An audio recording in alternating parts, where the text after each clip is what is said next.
Married at First Sight, Season 12, Episode 1, 2, 3, 4, 5, 6, 7, 8, 9, 10, 11, 12, 13, How to choose a good husband. That is a question I get all the time. How to choose a good husband, because we continually see women, and for a lot of us, black women, being matched with Vincent's and Michael's and Brandon's, and it's just terrible. And this season is just terrible with Chris. And Chris, you can see it, right? You have got to be a fool, blind, and deaf and dumb. Is that the correct term? Because I don't want to offend nobody. Blind, deaf, and what's the? It's not. I forgot what the legal correct term is. Okay. Well, you don't even need your mouth. You just need ears and eyes. You've got to be blind and deaf not to see all the glaring red flags with Chris. And that's why I'm kind of surprised with the girl, with the last ex-fiance. If she's supposed to have a father in her life and came from a good family, allegedly, I don't know. I'm just saying. I'm wondering, how could she choose a man like Chris? And she's 34, girl. She's in her mid-30s, messing around with a 27-year-old little boy. But that's not what we're going to talk about today. We're going to talk about Vincent. Chris is like this blaring red light. You can see him. He screams narcissism. And I hate to use that word, girl, but I have to use it with him, okay? So you might, if you're very, very careful, you will skip over a Chris. But what happens when you come to a Vincent? And a lot of women choose Vincent because he's sweet and he compliments you and he love bombs you. And you think, oh, he's so wonderful and he's so great. Oh my God, he's the love of my life. We are so perfectly matched until, bam, a day later, he start crying and whimpering. One of the ways, ladies, to know if a man is ready to be married is he established in his manhood? Come on, Sister Janice, and teach the word this morning, okay? One of the reasons, ladies, is if a man is ready for marriage, is he established? If he's not, leave him alone. But what a lot of women do is, I'm going to fix him up. I'm going to help him. No, don't do it. Welcome back to Church Girls and Faith Girls Who Want to Get Married Too. My name is Janice. Good morning, darling. It is 10 a.m. in the East. Y'all know I get up early. Oh, I love getting up early. It's quiet. It's raining outside. My window's open. I wish I was getting some snow. I'm all dressed. I'm going to take the kids out today so they could run around, burn some energy, and give my deliciousness a few hours by him. Because, he's home every day, and at least I get to go to the office twice a week. So I just take the kids out so he could get some alone time. My books are on Amazon. Thank you for your love and your support every month, guys. For those of you that's watching, and I pour my heart out on this channel.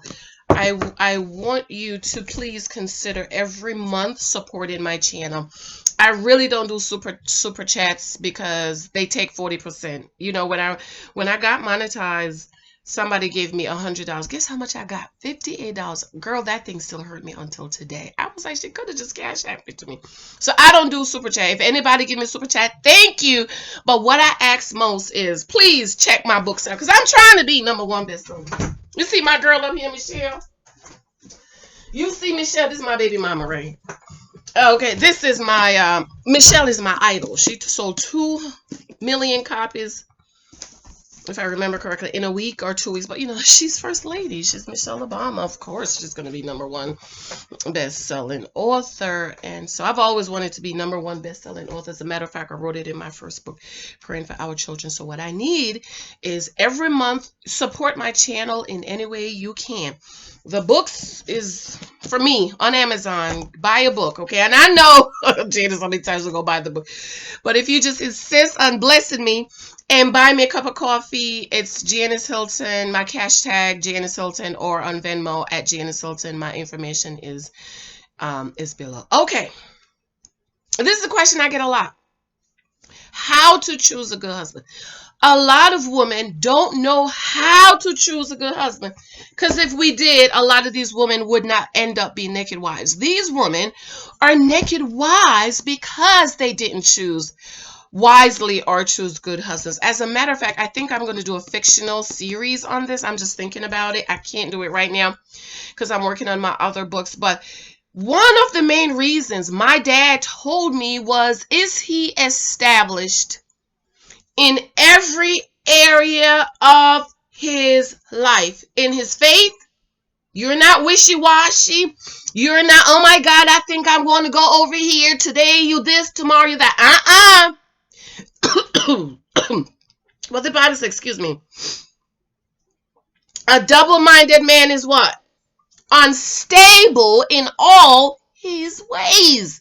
So if he's unstable as a husband, as a head and the protector and the provider of the home, guess what's going to happen to his wife and kids? They're going to be unstable and bouncing from here. And I think it's James talk about, you're like a brush in the wind. You ever driving down the highway and you see a brush that's just going back and forth, no stability? That's what a man that is not stable in all of his ways is. Is he established in his career? And I hear a lot of women say all the time, oh, men are intimidated by me. Let me tell you, a man who is established in his manliness, in his manhood, in his career, will never be intimidated by you. You know who's going to be intimidated by you? Vincent's, Michael's, Brandon's, Will. They will be intimidated. Why? Because they're not established. They are still trying to figure it out. They're still trying to rest their tent. Okay. We have this crazy thing in the Black community. Y'all I'm like, where did y'all get this ghetto idea from? That if a man is 40, never married or no kids, he's not a good man. Something is wrong with him. Huh? So you want men to go out here and make babies to prove to the world that nothing is wrong with him. Maybe, honey, something you don't know about is he's trying to become established in his manhood. And so when people was telling me that, I was like, no, my husband, he was in his 40, no kids, never been married. And I asked, well, why are you not married? One, he says, I have not met the woman that I want to do for. He said, I just haven't met her. I haven't met her yet. So that means, one, he has to meet the woman. But most importantly, he said, I was not ready. He said, I wasn't ready to be married. I wanted to have a house. Where am I going to put her? I want to have a house. I want to have some money saved up in the bank so she don't have to go to work if she don't want to. I wasn't ready. And even his best friend, an engineer, he wasn't ready.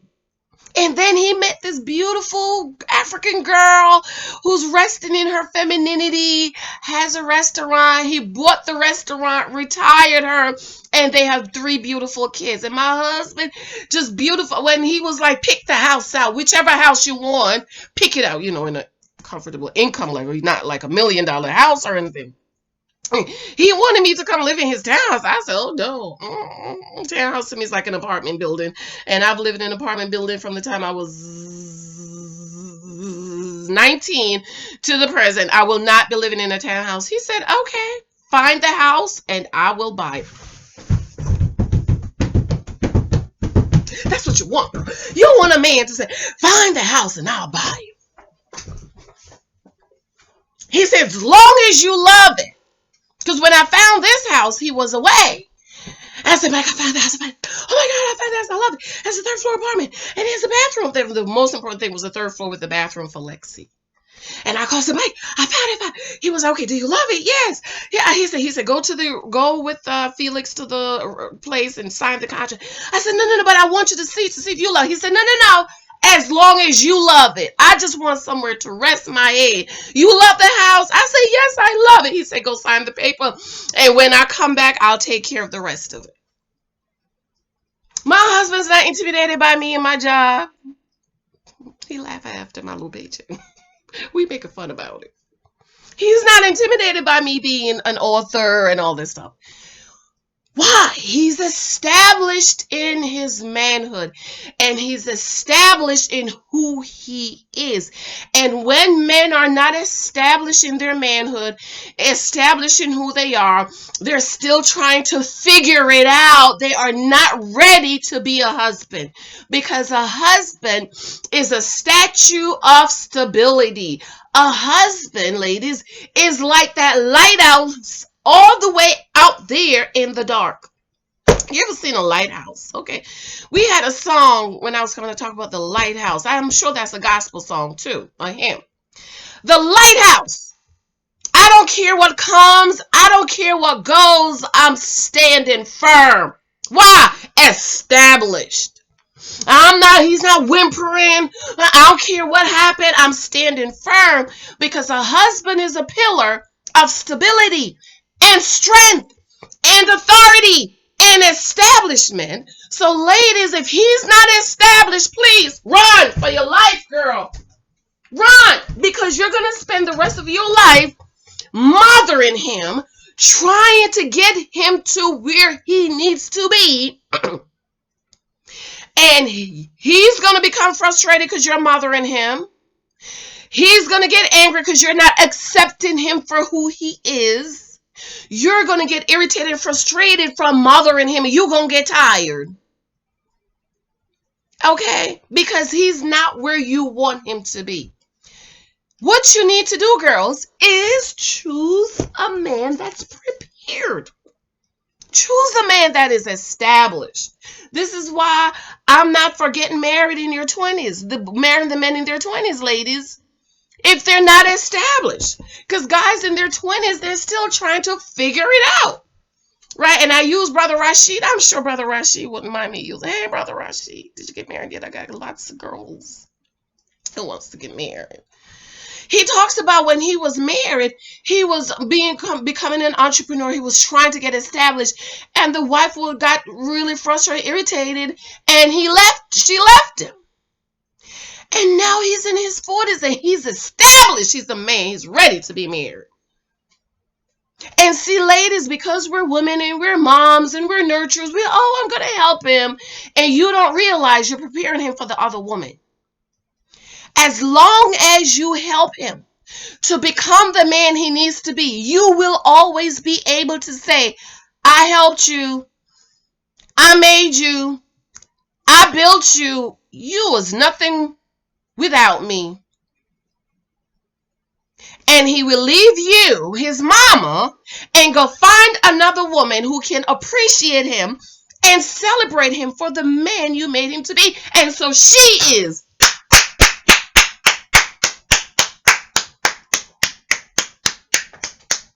While you sitting over there. Okay, first of all, if it wasn't for me, you wouldn't have that business. Don't no man want that. He don't want that. I'm going to come back and do another video on that. I have to run, babes. I love you. Remember my books on Amazon. Check my other videos out I did yesterday. I need some more views on them. I think my tags are off, so I'm going to go back and tag. I love you, babes. I love you. See you later. I might have a surprise for you, but I don't know yet. Bye.